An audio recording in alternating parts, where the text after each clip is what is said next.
The first one is a story about the Fez Collective.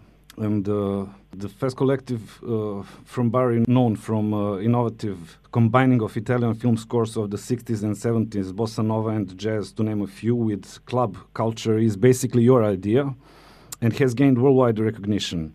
Your record label Schema was founded more than a decade from now, supporting this kind of unique Italian musical signature. Would you please tell us something about current course of the Fez Collective and what is different nowadays compared to the time the label was formed?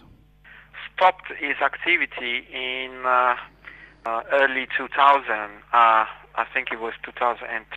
So it's nearly more than 15 years. I think that the days of the Fez in Bari were very exciting. It was a great explosion of music everywhere, young bands, young DJs, a lot of supporters, and it was a great adventure. This created a sort of a trend towards a certain kind of music. Mm-hmm. Then the Schema label came into existence, and it was a major development. Some of the best acts turned into more professional bands. I started my own recording careers, and many other friends did. So, it's the label was a very important vehicle to showcase what was happening in Italy to the rest of the world, and this has happened. Then I went my own way, and I'm still working to create new ideas.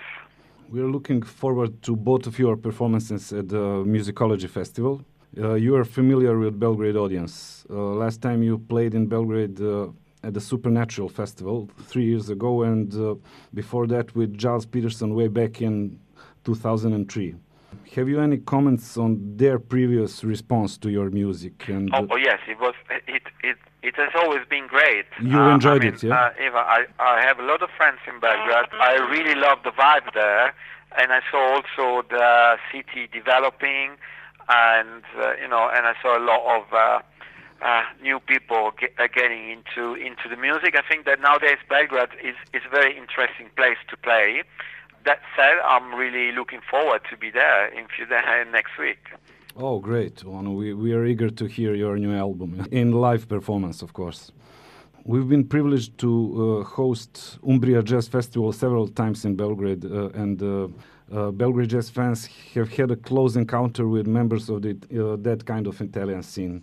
Among others with Gianluca Petrella, with whom you collaborated, of course, and he was performing with astonishing Enrico Rava quintet at the time. Mm-hmm.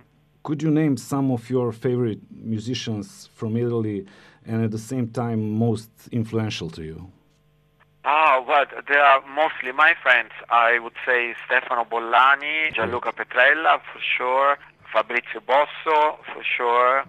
Actually, these are then there are some younger ones like Giovanni Guidi. What else I can think of?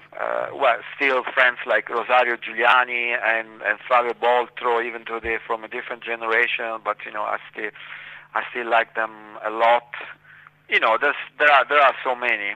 Oh, great! I'm just happy you've mentioned Giovanni Guidi because he's really special in so many ways. In short description of your latest album, Free Souls, deepness and spirituality are mentioned as added values. I know it's a tough one, and sorry for that, but would you tell us something about the musical ways of achieving those qualities? That's something that's it's more about me as a person than in the first way, and then obviously this also enter into the music. That's a kind of a feeling I really have these days, and I think that it's very crucial to the state of our society to talk about spiritual things of elevation, the soul of the human being. I think that we are living too much into a materialistic world. We are losing a very important side of our life. And obviously, this enter into the music, so that's the search for a more soulful, deep approach, and it goes back to the late 60s, early 70s, American black jazz and soul and funk music, and influences from Africa and countries from the Middle East. So, there's also kind of a psychedelic, vibe to some of the music. I mean, this is what I feel now, and, this album is just a first portrait. I think the next one will be definitely the one who's going to completely focus on this. The next one is referring to your DJ involvement, and keeping in mind that you are prone to eclectical approach. Are there any specific music forms you prefer, which are, in your opinion, not suitable for DJ sets? I don't think that there's any music not suitable for a DJ set. Depends on what you want to do with a DJ set. If you want to create an atmosphere and get the people involved into a certain kind of groove, you have to be good enough to do that. Well, nowadays I listen to many different things.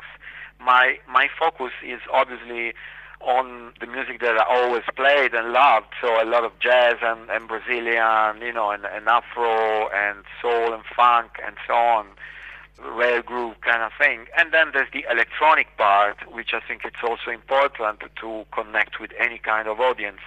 And, depending on the situation, I play more in one way or more into the other. I don't know what is going to happen in Belgrade. I know that in Belgrade, this I know for sure, that, Zeliko and many other friends, they really would love to listen to rare jazz and stuff. So probably I'm going to bring some of that and some rare soul 45s, and probably there's going to be a kind of ending with more connected with contemporary releases. Some of your releases are inspired by literature and poetry, specifically by Jack Kerouac, Percy Shelley, Dylan Thomas, and Langston Hughes.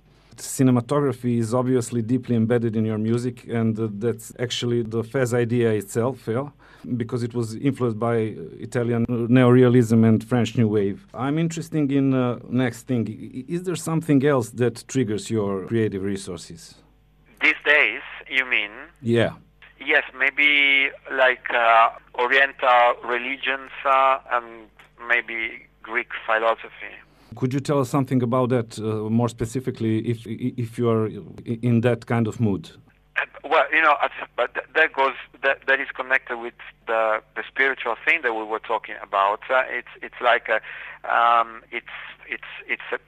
it's a common thing that Oriental religion, and particularly like Buddhism or Indian Hindu religion, they are a lot more spiritual. They have a slightly different spiritual approach than compared to our Catholic or Protestant religion. And even getting and knowing better Islam, it's also important because you understand better other culture, but also it's very important for your own soul spirit. So this is something, and that is also goes to ancient philosophy, like Greek philosophy, which is still very futuristic, and that's something that is not connected with religion, but it's also very, very important for the understanding of or everything that's metaphysical, and so it's connected with the mind and with the spirit. So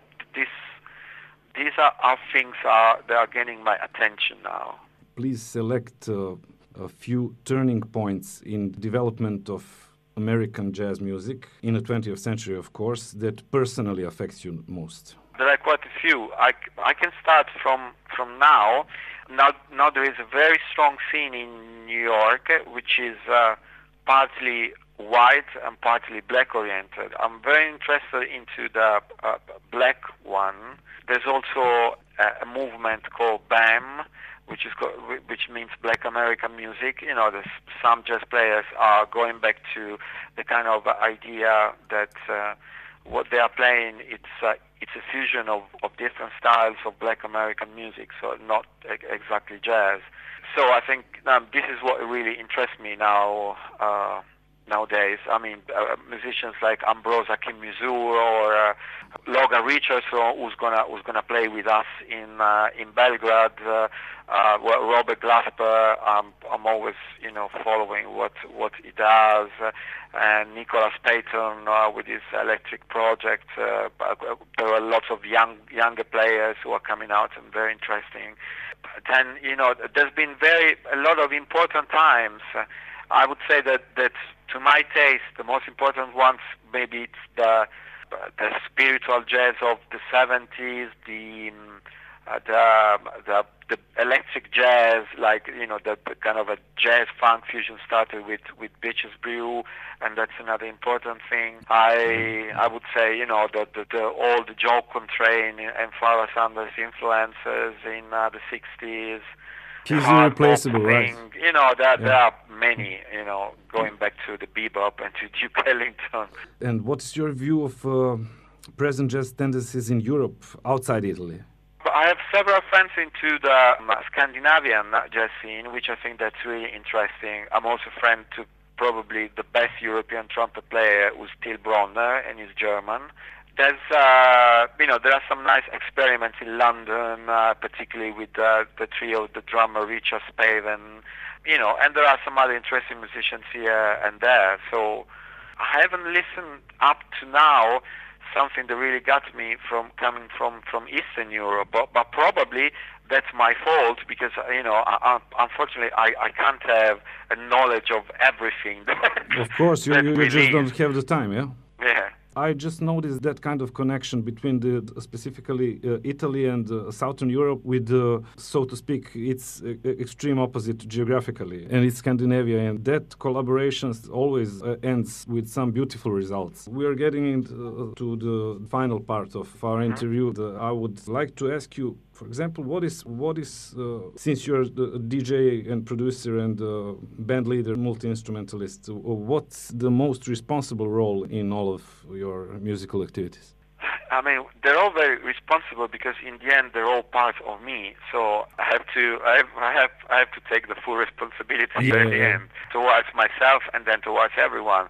For me, the most challenging thing is probably that of keeping a band on the go and try to evolve the sound, and that's a great responsibility because having a band for quite a few years since now with all the great musicians that I had, that I've been lucky to have near me, that is something that I feel very responsible about. Is there such a thing when we're regarding the classical era of jazz, specifically in America?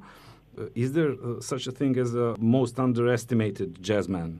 Someone who just couldn't draw some broader attention? Maybe Andrew Hill was one of these.